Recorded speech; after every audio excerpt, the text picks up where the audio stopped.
Na ndiyo maana neno la Bwana linasema ya kwamba kama ilivyokuwa siku za Nuhu, Mungu anarejelea kipindi cha Nuhu na mambo yaliyopita huko, jinsi watu walivyokuwa wanaishi katika zama hizo, na Mungu anatamani alinganishe jinsi watu wanavyoishi leo. Kama ilivyokuwa siku za Nuhu, ndivyo itakavyokuwa kuja kwake mwana wa Adamu. Kwa maana watu walikuwa wakila na kunywa, walikuwa wakioa na kuolewa, mpaka gharika ilipokuja wakaangamizwa watu wengi sana, wakaokolewa watu wachache. Tangazo linatolewa katika usiku wa leo, na tahadhari inatolewa kwa watu wa kijiji cha Mzye. Tahadhari inatolewa kwa watu ambao wamekambika katika kambi hili, na tangazo linatolewa katika wilaya hii. Tangazo linatolewa. Mungu wetu wa mbinguni anasema ya kwamba kama ilivyokuwa siku za Nuhu, ndivyo itakavyokuwa kuja kwake mwana wa Adamu. Kwa nini Mungu anasema ya kwamba walikuwa wakila na kuoa, walikuwa wakila na kunywa? Unajua kula na kunywa sio vibaya. Mpaka sasa tunakula na kunywa, na mtu asipokula halafu akanywa anaweza kupata madhara makubwa. Kama hawezi kufa kwa sababu ya kutokula na kunywa, anaweza kudhoofisha afya yake. Hivyo kula na kunywa sio vibaya, kula na kunywa sio vibaya, lakini inawezekana kula na kunywa itakuwa vibaya kama nitakula vibaya au kama nitakunywa vibaya. Ila kula kama kula sio vibaya, na kunywa kama kunywa sio vibaya. Inawezekana kuna watu ambao kwa namna fulani leo, japo kula sio vibaya au kunywa sio vibaya, lakini wameingia katika kunywa vibaya. Inawezekana wengine wanakula vibaya. Mungu anatoa tangazo, kama ilivyokuwa nyakati za Nuhu, ndivyo itakavyokuwa kuja kwake mwana wa Adamu. Nyakati zetu hivi leo tunaoa na kuolewa, na anayeongea pamoja nanyi ameoa, na mke wangu ameolewa, na sio vibaya kufanya hivyo. Lakini nimeoa kwa mfumo gani? Ninajipanga kuolewa kwa mfumo gani? Ndicho ambacho Mungu wetu wa mbinguni anatamani atuelekeze. Natamani atuelekeze. Sikiliza. Kitabu cha Mathayo sura ya 24, tukimbie kwenye fungu hilo. Mathayo 24 fungu la 37 hadi la 39. Soma hapo. Mathayo 24 fungu la 37 hadi la 39. Soma msomaji. Asante. 37. Kitabu ni cha Mathayo sura ya 24. Ndio. Neno la Bwana linasema. Neno la Bwana linasema. Kwa maana kama vile ilivyokuwa siku za Nuhu. Kwa maana kama vile ilivyokuwa siku za Nuhu, ndivyo itakavyokuwa kuja kwake mwana wa Adamu. Ndivyo itakavyokuwa kuja kwake mwana wa Adamu. Kwa kuwa kama vile siku zile zilizokuwa kabla ya gharika. Ndio. Watu walivyokuwa wakila kabla ya gharika na kunywa, wakiwa wanakunywa, wakioa, wakiwa wanaoa na kuolewa, wakiolewa pia, hata siku ile iliyoingia Nuhu katika safina, hata siku ile alipoingia Nuhu katika safina, wasitambue hata gharika ikaja, ikawachukua wote. Ndivyo tutakavyokuwa kuja kwake mwana wa Adamu. Ndivyo itakavyokuwa, wapendwa, kuja kwake mwana wa Adamu. Inawezekana kuna watu ambao hawatatambua kwamba mlango wa rehema sasa unafungwa. Inawezekana wengine watafungiwa nje wakati walikuwemo ndani ya kanisa muda mrefu. Inawezekana kuna watu watakaofungiwa nje wakati walihudhuria makambi mengi katika maisha yao. Lakini jioni hii ya leo, tamaa yangu ni kwamba, tamaa yako iwe kwamba usije ukafanya kosa ukafungiwa nje kama walivyofungiwa nje nyakati za Nuhu. Bwana Yesu asifiwe. Amina. Usije ukafanya kosa. Tunapojifunza hivi, tunajifunza mifano itusaidie. Kama walikosea watu wa nyakati za Nuhu, tusije tukafanya kosa hilo waliolifanya. Kosa lao lilikuwa ni kosa la namna gani? Sikiliza. Wakati wa Nuhu, watafiti wanaonesha ya kwamba ulimwengu wa nyakati za Nuhu watu walikuwa ni wengi zaidi ya ulimwengu tulio nao. Kwa sababu watafiti wanaonesha ya kwamba walikuwepo watu zaidi ya bilioni 11 hivi, walikuwa kama bilioni 11 hivi.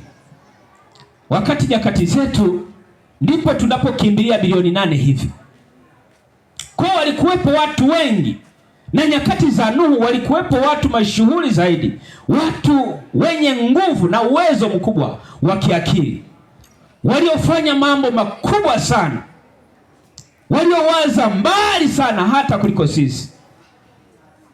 Na nilitegemea kwa vile walikuwa na ubongo mpana, ubongo unaowaza mbali, wangeokolewa sana, lakini hawakuokolewa. Waliookolewa ni wachache. Hiki kisa ni kisa cha kusikitisha sana. Unaposoma tahadhari hii, ni tahadhari ya kusikitisha sana. Ukijifunza vizuri, Biblia inasema ya kwamba wakati wa Nuhu watu walifanya mchezo. Kama ni kuoa, walioana ovyo ovyo. Kama ni kuolewa, waliolewa ovyo ovyo. Hawakuoana kwa utaratibu. Hawakuolewa kwa utaratibu. Wengi wao walioana ovyo ovyo.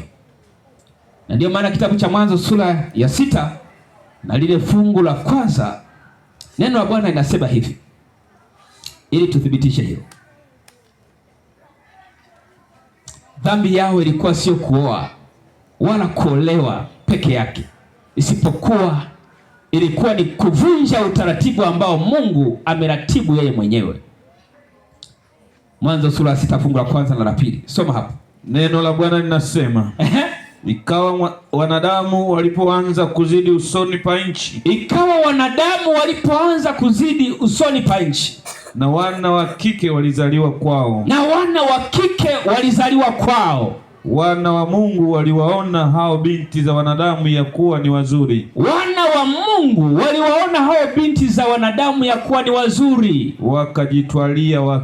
Wakajitwalia wake wowote waliowachagua. Ndicho walichofanya nyakati za Nuhu.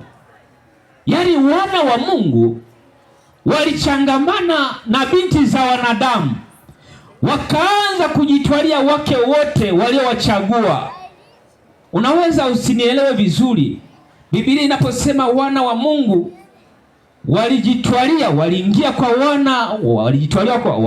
kwa binti za wanadamu, wakaanza kuoana ovyo ovyo. Unaweza usielewe vizuri. Wana wa Mungu ni uzao unaotoka kwa Seti, na binti za wanadamu ni uzao unaotoka kwa Kaini.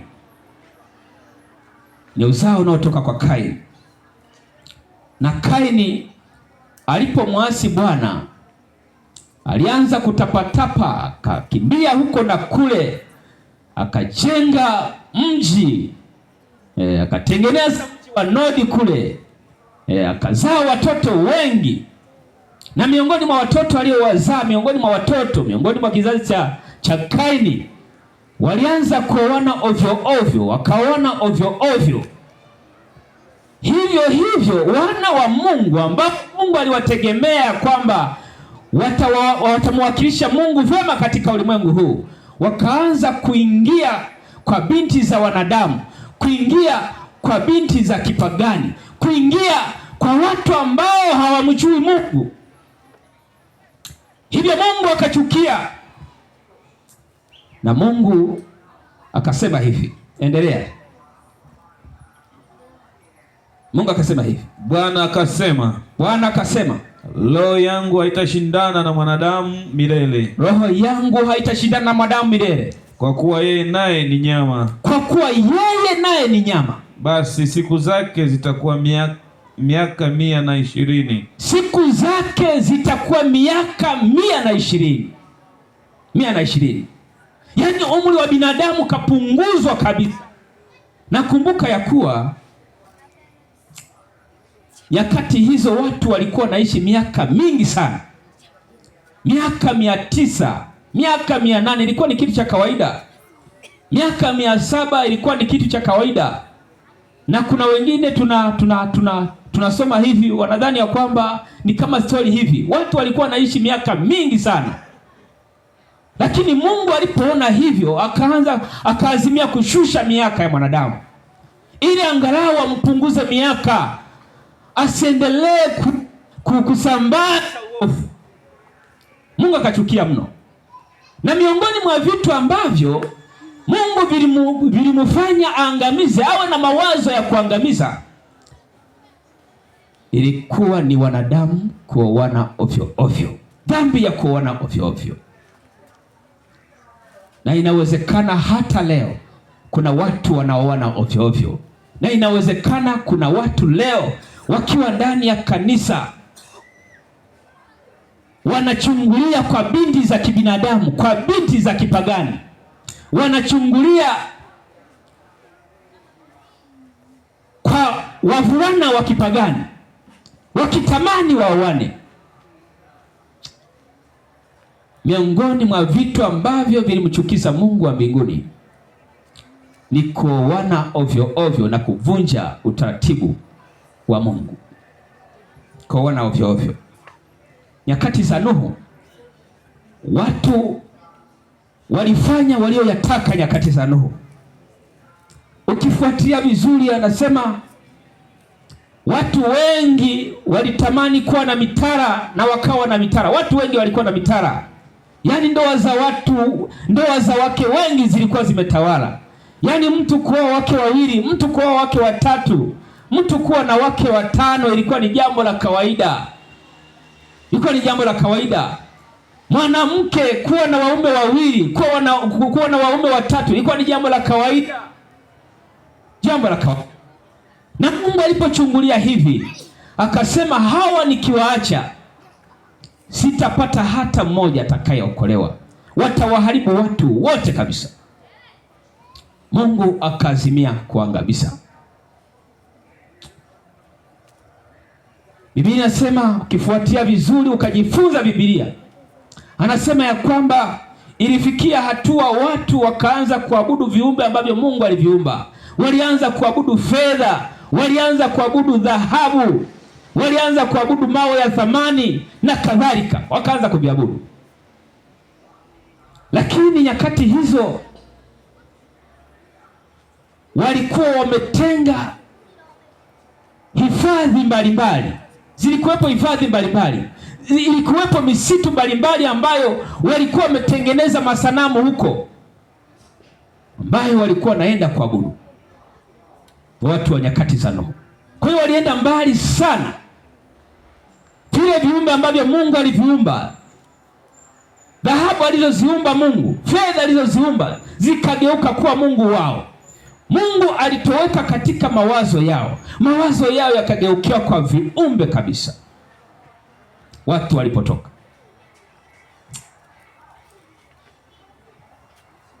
Katika nyakati zetu Mungu anasema inawezekana hata sasa kuna watu ambao mawazo yameshatoka kumwabudu Mungu wa mbinguni, wameanza kuabudu viumbe ambavyo Mungu ameviumba.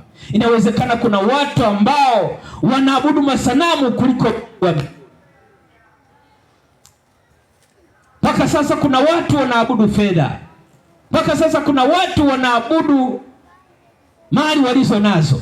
Mpaka sasa kuna watu wanaabudu elimu walizo nazo. Yaani wanaona elimu ni bora kuliko Mungu wa mbinguni. Na ndio maana kuna nyakati fulani unaweza ukuta kwa wanafunzi ambao hawajasimama, walimu na watu mbalimbali wakitangaza kwamba siku ya Sabato tutakuwa na mtihani. Kuna wengine kabisa kutoka ndani ya kanisa hili, na wengine wanaenda kufanya mtihani siku ya Sabato. Wengine wanaenda kufanya mtihani siku ya Sabato kwa sababu wamemwondoa Mungu katika maisha yao. Wameingia kuabudu viumbe, wameingia kuabudu vitu ambavyo Mungu aliviumba.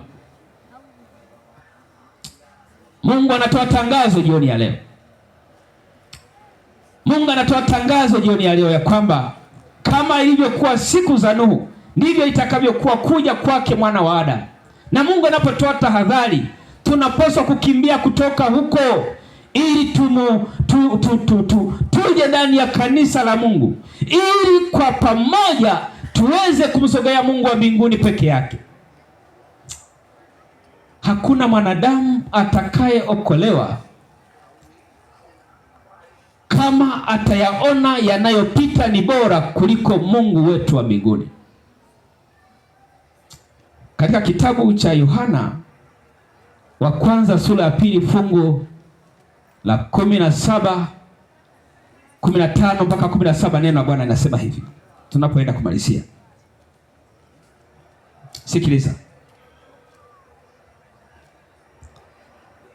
Kitabu cha Yohana wa kwanza sura ya 2 na ile fungu la 15 hadi la 17. Asante.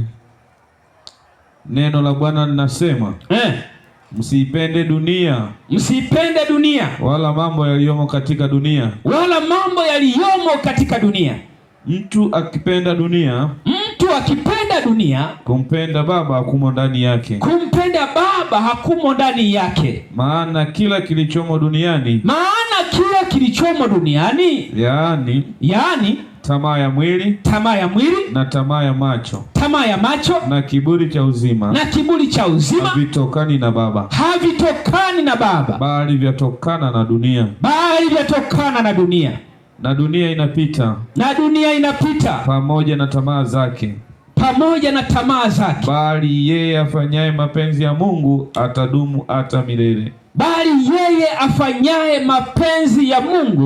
Biblia inasema ya kwamba huyo atadumu milele zote. Jioni ya leo, wangapi wanatamani kudumu milele zote? Jioni ya leo, wangapi wanatamani kudumu milele zote? Bwana abariki sana. Ili niweze kudumu milele zote, Mungu wetu wa mbinguni anasema tunapaswa kufanya mapenzi ya Baba aliye mbinguni.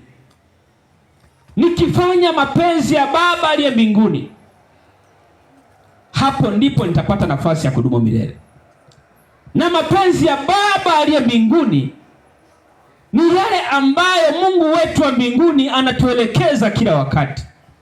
Mapenzi ya Baba aliye mbinguni ni kile ambacho Mungu anatamani tukifanye katika maisha yetu. Tunapofanya hivyo, anasema ya kwamba tuko tayari kuishi milele. Tuko tayari kuishi milele. Nyakati za Nuhu, Biblia inaposema ya kwamba waliookolewa ni watu 8, ni kisa cha kuogopesha sana. Kisa cha kuogopesha sana. Yaani kati ya bilioni 11 waokolewa watu 8. Kisa cha kuogopesha sana. Nuhu anajenga safina kwa muda wa miaka 120. Wako wanaona nyundo zinapigwa, mwangu unasikika. Na huo mwangu ulipokuwa unasikika, lilikuwa ni tangazo kwa ulimwengu wote. Lakini watu hawakujali. Watu wengi walikuwa nakuja kuangalia jinsi safina inavyotengenezwa, inavyojengwa, lakini wanadhihaki na kutukana. Nuhu alileta mafundi hodari, wakatengeneza safina pamoja na Nuhu. Tulitegemea ya kwamba wangekuwa ni wa kwanza kuokolewa, lakini walikuwa wa kwanza kupotea. Walikuwa wa kwanza kupotea. Na inawezekana katika jioni ya leo, inawezekana katika viwanja hivi, kuna watu watapotea wakiwa ndani ya kanisa, na kuna watu watapotea wakiwa walisikiliza habari njema za wokovu, kama watu wa nyakati za Nuhu.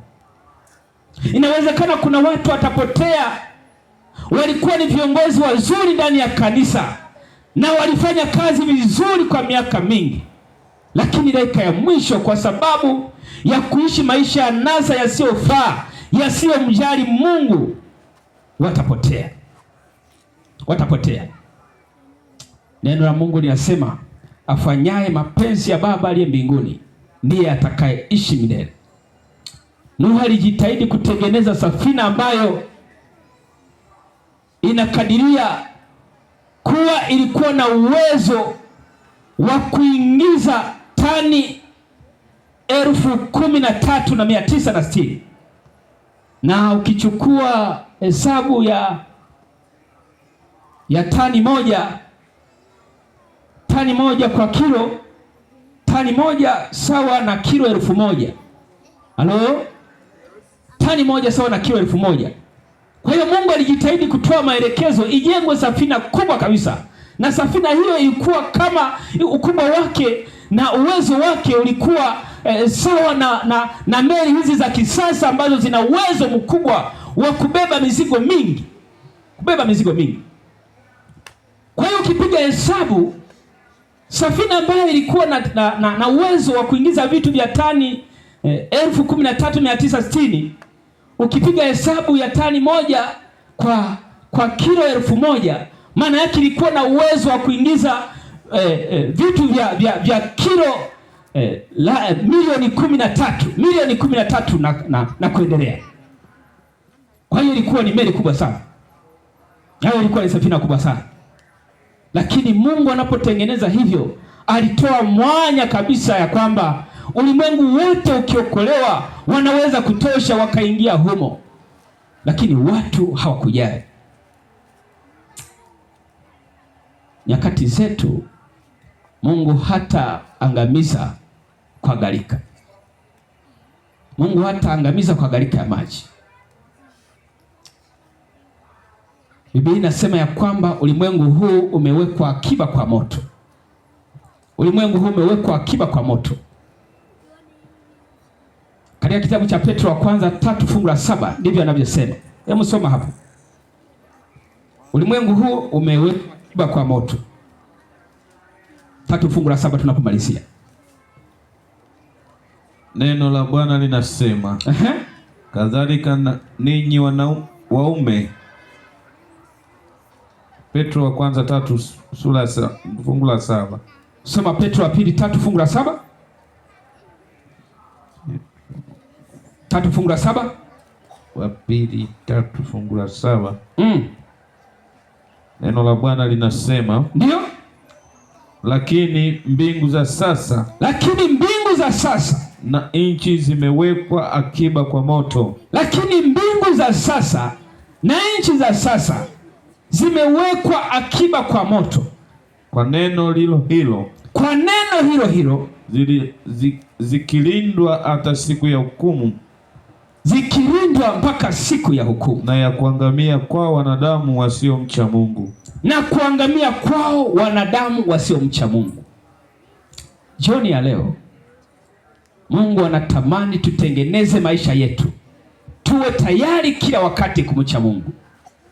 Jioni ya leo Mungu anatangaza ya kwamba ili mwanadamu aweze kupata nafasi ya kuokolewa, ni lazima afanye mapenzi yake, ni lazima amche Mungu na kufuata kile ambacho Mungu wetu wa mbinguni anakielekeza.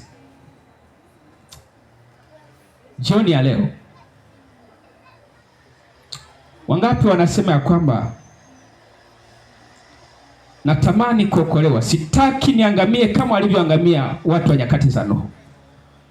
Natamani niwe miongoni mwa wale 8, kama wataokolewa 8 na mimi niwemo. Natamani niwemo kwa wale wote ambao wataokolewa. Kama wataokolewa 100,000 na mimi niweze kuwemo. Kama wataokolewa watu 30, na mimi niweze kuwemo. Kama wataokolewa watu 1,000,000, na mimi kati ya hao niweze kuwemo. Wangapi wanasema hivyo, kwamba natamani kwa hao watakaookolewa na mimi niweze kuwemo? Nyosha mkono, nyosha mkono, nyosha mkono. Je, unaweza kusimama jioni ya leo? Unaweza kusimama tukaomba pamoja? Afanyaye mapenzi ya Baba aliye mbinguni ndiye atakayeokolewa. Kuhubiri kwangu hakutanifanya kuokolewa, hakutanifanya kuokolewa. Kitakachonifanya kuokolewa ni kufanya mapenzi ya Baba aliye mbinguni. Kuimba kwako wewe mwimbaji hakutakuokoa. Kitakacho kuokoa ni kuishi na kufanya kile ambacho unakiimba katika maisha yako. Kuongoza kwako hakuwezi kuokoa wewe mzee wa kanisa, isipokuwa kitakacho kuokoa ni kufanya mapenzi ya Baba aliye mbinguni. Fanya mapenzi ya Baba aliye mbinguni. Nawakaribisha katika maombi ya usiku wa leo. Kila mmoja anapoendelea kutafakari, amwambie Mungu, naomba unisaidie. Nimegundua tamaa za dunia zinapita, na mambo yote katika ulimwengu huu yanapita. Yote yanayoonekana yanapita, lakini naonekana atakayeishi milele ni yule atakayefuata kila ambacho unaelekeza. Naomba unipe kusikia sauti yako na kuishi kwa kile ambacho unanielekeza. Tuombe. Baba mwema mtakatifu, asante kwa usiku huu wa leo. Tumesikia nyimbo mbalimbali zikiimbwa na waimbaji. Tunaomba kupitia nyimbo hizo tusije tukaishia kuimba tukapotea. Tunatamani nyimbo hizo zitubadilishe, tuishi kulingana na hicho tunachokiimba, ili tuweze kupata nafasi ya kuokolewa.